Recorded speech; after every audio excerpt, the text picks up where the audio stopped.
আমি এখন আছি উত্তরার ঠিক আজমপুর যে বাস স্ট্যান্ড সেই বাস স্ট্যান্ডের সামনে। আপনারা দেখতে পাচ্ছেন যে আমার পেছনে ধোঁয়ার কুণ্ডলী এবং গুলির শব্দ শুনতে পাচ্ছেন, হয়তো গুলি কিংবা সাউন্ড গ্রেনেড। 11টা থেকেই মূলত আন্দোলনকারীরা তাদের যে অসহযোগ আন্দোলন সেটির সমর্থনে রাজপথ দখলে নিয়েছিল। 12টার কিছু আগে ঠিক উত্তরা পূর্ব যে থানা, সেই থানার সামনে দিয়ে ছাত্রলীগ এবং যুবলীগের একটি মিছিল এসে তারা আমির কমপ্লেক্সের সামনে অবস্থান গ্রহণ করে।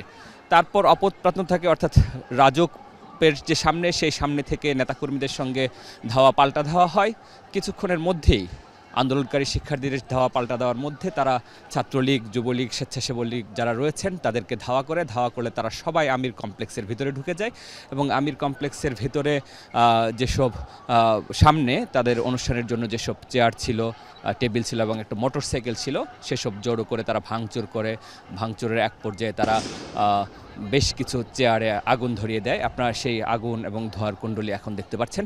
আমরা পুলিশকে দেখেছি এখন পর্যন্ত তারা পরিস্থিতি শান্তভাবে মোকাবেলা করার চেষ্টা করছেন। আন্দোলনকারীরাও বেশ কিছুজন এসে পুলিশের সঙ্গে কথা বলেছেন যে তারা আর এগোবেন না, পুলিশ বলছে যে তারাও এগোবেন না। এর মধ্যে একজন ছাত্রলীগ কর্মী কিনা সেটা আমরা নিশ্চিত হতে পারিনি। আপনারা দেখতে পাচ্ছেন যে এখনও কিন্তু পাল্টা ধাওয়া হচ্ছে। তাকে বেশ কয়েকজন মিলে প্রহার করেছে, আঘাত করেছে, লাঠিসোঁটা করেছে এবং এক পর্যায়ে তাদেরকে নিয়ে যখন সে অজ্ঞান হয়ে পড়ে যাওয়ার পর তারাই আবার তাকে তুলে এনে থানা পুলিশের কাছে হস্তান্তর করে। থানা পুলিশ একটা বিশেষ মাধ্যমে এবং গণমাধ্যম কর্মীরাও ছিল, তারা সবাই মিলে তাকে হাসপাতালে পাঠানোর ব্যবস্থা করে।